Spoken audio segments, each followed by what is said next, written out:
and welcome back to another episode of the Welcome to My Tent podcast. I'm very excited to be back with a solo episode today. I feel like I have not recorded a solo in a minute, but we're back. And as you can maybe see by the launching of this episode, that it is now airing on Fridays. So we're moving from airing episodes on Wednesdays to Fridays with some business stuff going on and schedule type things, as well as availability of guests and etc. We're going to change the date. So now new episodes will be airing on Fridays. So here we are on a Friday. Happy Friday if this is when you are listening to this episode. We're going to chat today about something that I've spoken about, sort of, not in much depth, but we're going to go really into it today because it's a question that I get kind of frequently, and then I don't know if I would call it criticism, but I would call it some questioning over this decision. So we're going to talk about being one and done in terms of having children. So before I go into this, I also want to make it abundantly clear that one, we have the right to change our minds, and two, I'm very well aware that things happen, right? And should that happen, we would be filled with joy, I am sure. With the fact that we are pretty confidently one and done, I'm sure we'd have some feelings, but it's not to say that if the universe put that in our path, we would not accept it. So I just kind of want to get that out of the way because that's some of the questioning that comes up is like, you're aware that things happen, right? Yes. And should that be the case for us, we would take that as the sign and it would all be well and good. But for the time being, we are actively preventing that from happening, and we are fairly confident with our decision to only have one child. I think we need to walk this back just a bit because people are often curious about how we arrived at this decision, and I will say it's a combination of things that we have always felt, or I have always felt, and what ended up happening in the path to getting one living child earthside. And I think those two things in tandem have really solidified our thoughts behind this. And I say ours because it is a mutual decision that I and my husband, we had to make together.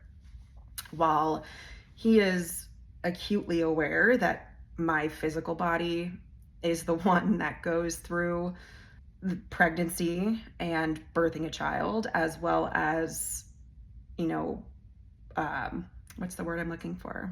Having a real live brain lapse. Primary parent, that's it, typically falls on me.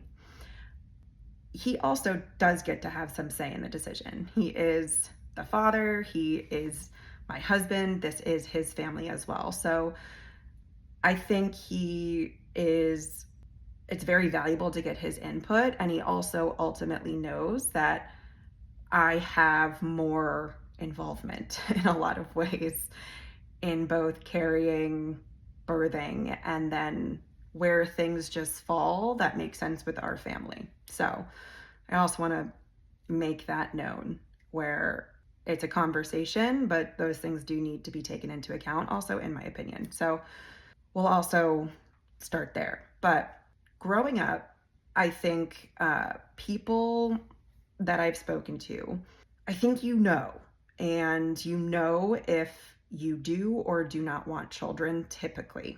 I know that there's some people that may be on the fence. It's kind of a up in the air type thing of I could or I couldn't. And if you are one of those people, I'd actually love to talk to you because that's a point of view I would find very fascinating. But at least for me and for my husband, we saw children in our future. And that was a conversation that we did have when we were dating before we got engaged, which I think is an important conversation to have if you're considering spending your life with someone, is that you're on the same page about that, because I assume it would be difficult if one person really wanted children and one person was adamantly against it. That might be something to navigate that would be challenging. But we were both on the same page that we knew we wanted kids. And what surprises people sometimes is I was always kind of okay with the thought of only one. It surprises people because I come from a very big family. Granted, it is very blended, but I have 5 siblings. And often people hear, wait, you only want one, but you have so many siblings. And I do. And I love them all very deeply. And it's the sets of siblings are all from a variety of marriages and partnerings, but I grew up with 5 siblings, and that to me was just normal. And on the other hand, my husband also has 2 siblings and a lot of extended family and cousins, and we always grew up in large family dynamics. So this confuses people, where they are a little bit baffled that we are okay with having a single child. But in my heart, I always kind of knew I wanted them and knew I wanted to be a mother. But I also felt this sense of peace that if that was just one, I'd be okay with that. And I let myself stay open to that, especially as I got older and marriage and starting families became much more of a reality and a conversation. I really always, in my mind, knew that if just one was it, just one was it.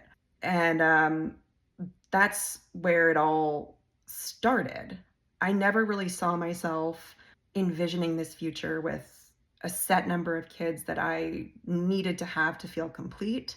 I do strongly believe that some people know from a very early age that they do have visions and hopes and dreams of having a large family. And if that blows your hair back, go for it. This is where I'm also saying I think people also know if they do or do not want children. I have met people, I know people who are child free and they feel very passionately about that. And I respect that. And if you want to be child free, that's incredible.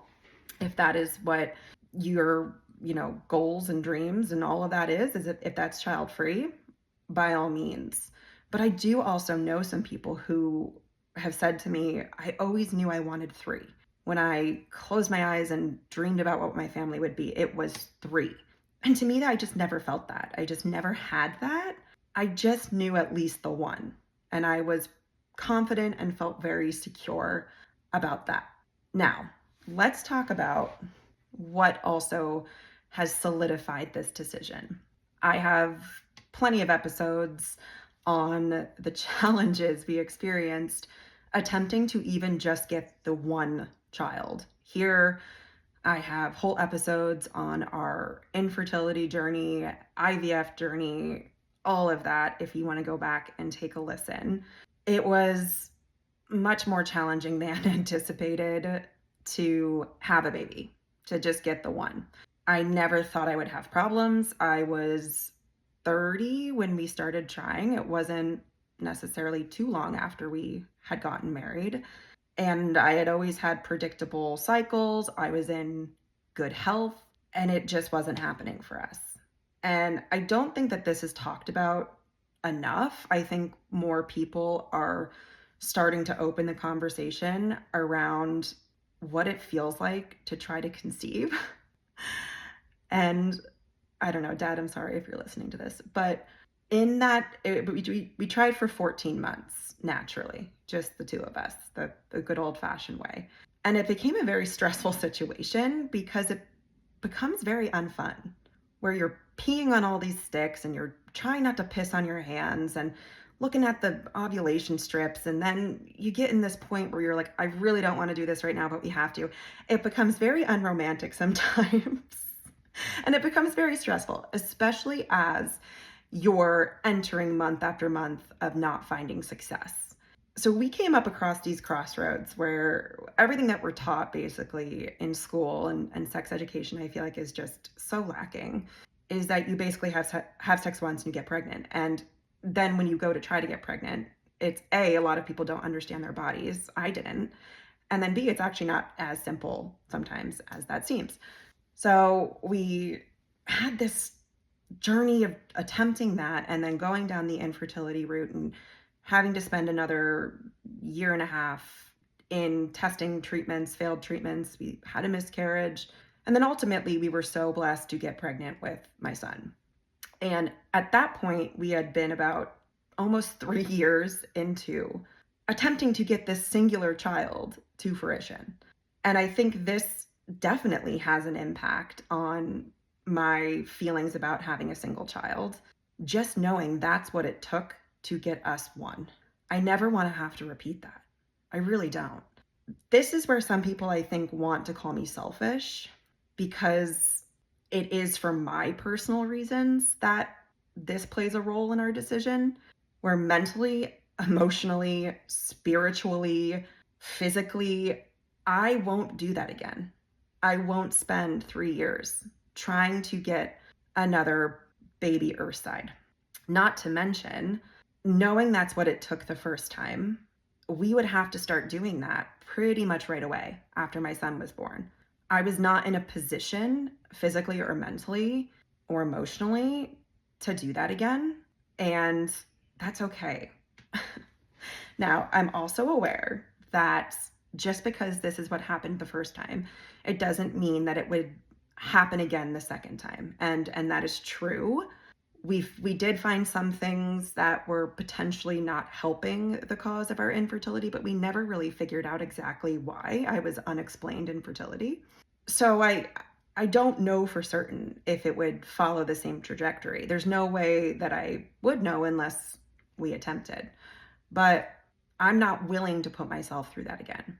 Now, let's also talk about uh, going through IVF again, because most likely, if we were to have a second, we would go that route or at least start the process of going back to a fertility clinic again, even if it was just to get testing to try to figure out what was happening, if there were still lingering issues that we could address. We would end up having to figure that out again. This also plays into our decision, I think, of having a singleton, is that when we did IVF, we got 2 embryos that were usable, that were genetically normal. The first one we transferred and got pregnant but miscarried, and the second is my son, is Ronan.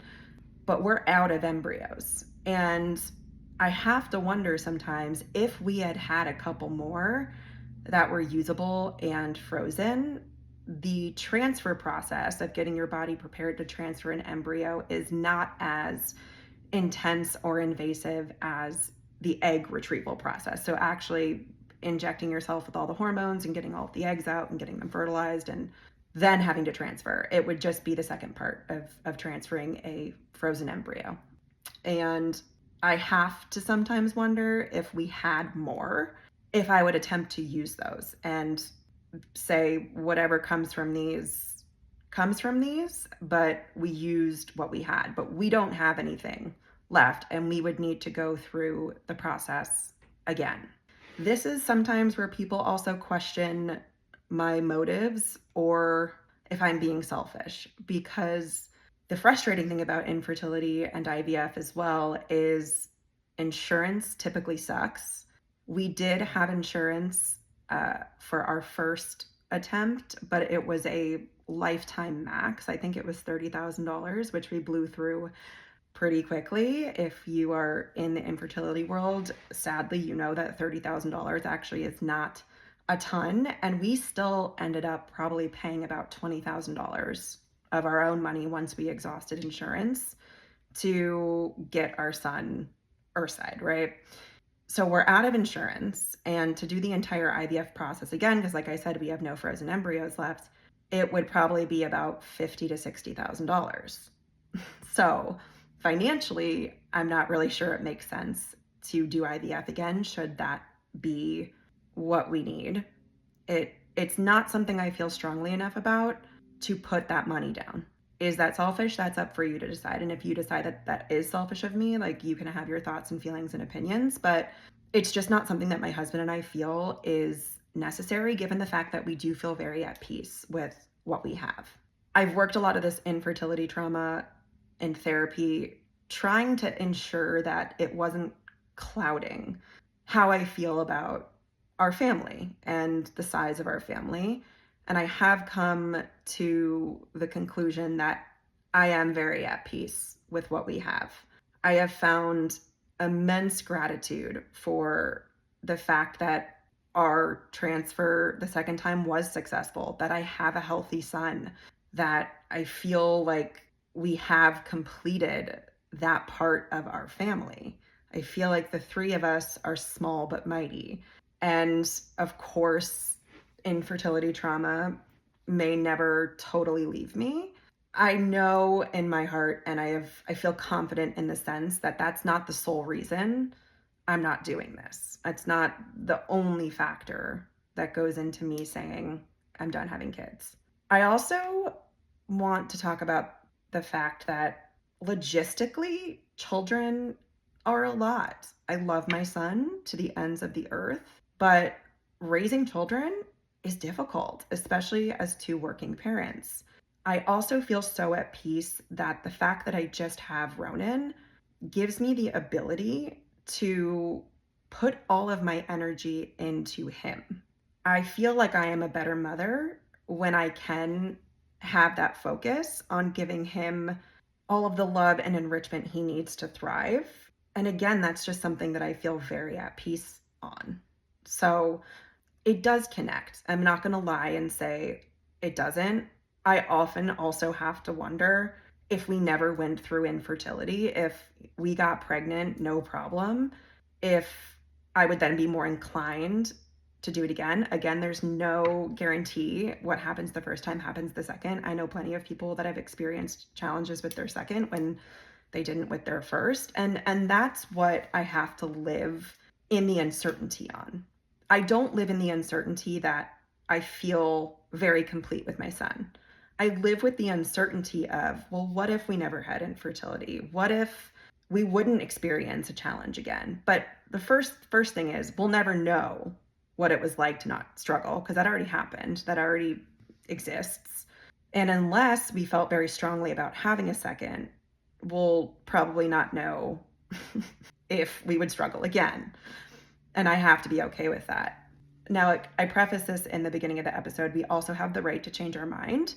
Humans are humans, things happen. I may wake up one day, I may wake up tomorrow and all of a sudden have an extreme change of heart. But when it's something as important as bringing a child into this world, I do even feel like if I had this wild change of heart, it would still be a conversation to make sure we did, in fact, want to bring another child into the mix. We'll talk about some questions or criticisms, I guess, of one, it's not only the criticism of when are you having another? Why aren't you having another? Once we get past that kind of, then the peppering of opinions comes in about what my son will be like as a single child. He's going to be selfish. He's not going to be adjusted. He's not going to be able to interact. He's not going to have, sibling dynamics. Here are my thoughts on that. First off, we are very fortunate to live very close to my brother and his wife and their two young kids. We see them all the time. They're here where so they're 2, 4, and 6, all three of them at once. And I do believe you can have cousins that are like siblings. Yes, we don't live together all the time. I understand that. It's not a true sibling. I'm not saying it is. But I have no worries about him having to figure out navigating the world with other people he sees frequently. He also goes to school where he interacts with a lot of children, other kids. He has friends there. There are things that come up he has to work through. And he has us. I think I will be very interested to see what traits maybe he continues to develop. But I think both my husband and I are acutely aware that we do have to be more mindful of certain things if he is going to be the only child. And that's fine. We're okay with that. We as the parents also have to take the ownership and responsibility to make sure that he is getting everything he needs. I also want to say this. I love my siblings and my husband loves his siblings. It's also not a guarantee that your kids will like each other. I think sometimes people say, well, oh, doesn't he want a built-in best friend, or won't he get lonely? It's not a guarantee that he would like his sibling. You would hope, and I think the majority of the time it works. There's sibling conflict and rivalry across, I think, all siblings, but for the most part, I think it's fine. It's also just not a guarantee that that's going to be his quote unquote built-in best friend. At this point as well, my son is 2 years and 3 months ish. The gap would be big enough that I don't even know if that would be a huge reality anyway. If they were, 4 or 5 years apart, I don't really know what that would look like. And I say 4 or 5 years apart because, it would take a while. I don't know. I feel like the age gap thing comes into play there too. Like, we're not going to have two under two. We're not going to have kids that are super close in age at this point because we're just not. So I don't think he's going to be lonely. I think there are ways to help him feel more well-adjusted as a single child. I'm not super concerned about that. And I don't think that that's enough of a justification to say, like, we don't feel aligned to this decision, but we're going to do it just to check this box off, or to, mitigate criticisms of other people. I also find it's interesting, and this happens, I think, I've talked about this before, it's the milestone stuff. I feel like when you're just starting to date someone, it's like, when are you moving in with them? You move in with them, when are you getting engaged? When are you getting married? When are you having kids? I am constantly peppered with, when's the second? When are you having another? Like, it is a lot of times one of the first questions that people blurt out when they hear my son is around two. And I'm very upfront and honest, and I say, well, we're not. And that's typically when people ask the questions, or sometimes they're judgmental, the whole gamut of things. But what I also find really interesting is I usually say, well, we're not. And if people are curious and ask why, I tell them, I say, we've always kind of felt like we at least wanted one. We had a really hard time having my son. And typically my favorite is when people respond with, like, well, my dog walker's hairdresser's second cousin's best friend's sister got pregnant no problem after IVF. It's good for her. I'm extremely happy that that was her reality, but it's not to say that that might happen to me. And we've talked about this already on this episode of, like, I won't go through that again. I will not. I think if I ever did have a change of heart, we would go at it the old-fashioned way and see what happened. But I will not be going through IVF again. It's just not something that I feel is necessary, and I don't want to put my body through that. I also can't imagine having to put my body through that and also potentially experiencing all of the heartbreaking and anxiety and anger and frustration that we felt while also attempting to show up for my son. And I think this might be a controversial opinion. I also have to live my life for me in order to be the best mom that I can be to my son. I want to give him the world, and I want to give him all of the tools and things that he needs to thrive. But in order to do that, I also have to live in a way that I can show up for him to the best of my ability. I don't always get this right. I really don't. But I cannot imagine putting myself through the stress and anxiety and physical discomfort while also being able to provide for him. And I think it's okay to say that. I think there's this conception sometimes that women have to love the pain and ignore it and act like trying to conceive and being pregnant and giving birth is this magical experience, and it is. It blows my mind that this little embryo was first off frozen for 8 months, put back in my body, and then I grew his limbs and eyeballs, and then he was cut out of my body and is now just here. It blows my mind on a daily basis. We are incredible. I also believe that the conversation needs to evolve in its getting there, that it's hard. Being pregnant is hard. I didn't love it. I've talked about this before too. I didn't necessarily enjoy being pregnant. I found it the means to the end. I thought it was very cool. I was kind of fascinated by the process and very grateful for it. And I also wasn't one of those people that loved being pregnant. I think there are people that do love being pregnant. Good for you. I am thrilled that that was your experience. It wasn't mine. Giving birth, I had a C-section, and that recovery is a lot. Postpartum, I also think about that, where it's a lot. I don't think women have to love it. I don't. Not to mention, like, all of the stuff that I had to do that made me feel like hot trash with IVF. I'm kind of getting on a tangent on that one, but I think the point of that is, I think sometimes we're expected to sacrifice our own selves, our mental health, our livelihood, and brush it under the rug and become almost like a shell of ourselves to give to everyone else. I understand that parenting is an incredibly hard job. It is. I'm a parent. I know that firsthand. But I also know when I don't take care of myself and I am not showing up as the best version of me, I'm not showing up as the best mom for my son. I would also be really interested if anyone has this perspective on not really wanting another, whether that's a second, third, or fourth, whatever the number is, but feeling that immense pressure to do so. I think society also sometimes looks at me as weird, because if you want one, why wouldn't you just go for another? Like, why wouldn't you? You already have one, like, you're already doing the parenting thing. Why wouldn't you just go for another?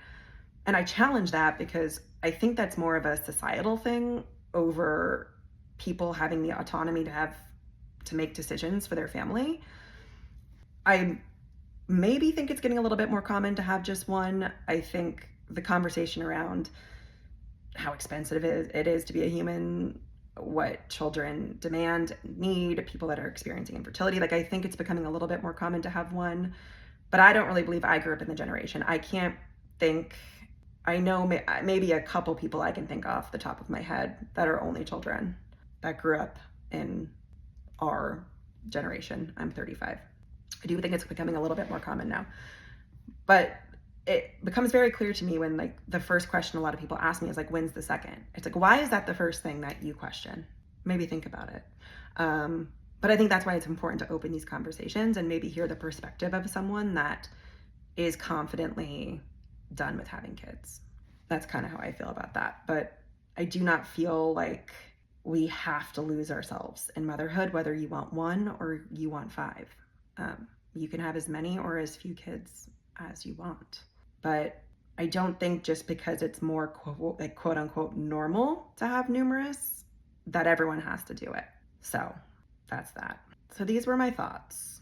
And we'll see. In 10 years, who knows? I also try to be a person that does not completely close myself off from conversations or different paths or realities. I try to be someone that stands firm in what feels good in my gut and what I intuitively know is best for me, but also stay open to the reality that life can be unpredictable, life can change, things can happen. So I don't want this to be the ultimate of all ultimates. And for someone, in 10 years to find this episode, and for some reason I have like 6 kids, and they're like, what was she talking about? Because life is life. But at this juncture in time, with the journey that we have had, with the conversations that we have had as a family, this is where we're at. I love my son. I love him so incredibly much. I love being a mother. I love that we have created a family. I love it. And I also don't feel deeply pulled to expand that. All right. I hope you have enjoyed these musings. Let me know if you have questions. Always happy to talk. And I really would love to maybe hear someone who has a different perspective, because I think the more we listen, the more we know. Oh, sorry, one thing. We're not done yet. Going back to the judgment and criticism thing. Oftentimes when I say we had a hard time getting pregnant, people want to know why we don't just adopt and build our family that way. And this is what's bizarre too, is like, I think people see, and like, because of society's expectations, people see a person with one kid and sort of, how do I want to say this? They see them almost as less than because they don't have numerous. And when they hear we had a hard time, or, it was really difficult for us, they almost jump into this, okay, we'll fix the problem. Like, well, maybe my in-laws, dog breeders, guinea pigs, owners, whatever, got pregnant, no problem, after IVF. Or, my friend had a really good experience with adoption. Like, maybe you should talk to her. It's like, why aren't you understanding that I'm saying we're done and we're cool with that? It's very bizarre. It's a very weird thing. It's almost like people see, oh, you just have one. Let me try to convince you to have more. And if we really did want more, and for some reason, like we were, I was physically unable to carry a child, like I'm sure we'd look into other options. But that's just my advice. If you see someone that has one child, first off, like, enough with when's the second coming? Because you also never know what someone's experiencing, and it could be a very painful question to get asked. I think it's okay to be curious, like, oh my gosh, that's amazing. Like, I'm so glad that, you have this beautiful, child. Like, I'd love to hear your thoughts on if you feel like you're done, or if you're looking, if you think you're going to expand. Like, just pure curiosity is fine. It's always fine with me. But being like, when's the second coming? And if they say it's not, don't be like, well, let me put you in touch with an adoption agency. Like, I'm good. I'm good. Okay. That was the final point that I wanted to make. Anyway, happy Friday. I am excited to be back on the air for a solo. We have some very exciting guests coming up in the next couple of weeks. We have somebody already recorded, and then we have some guests that are scheduled to be recorded in the next few weeks or so. So I appreciate you being here. I love you, and I hope you have a great rest of your day. Bye.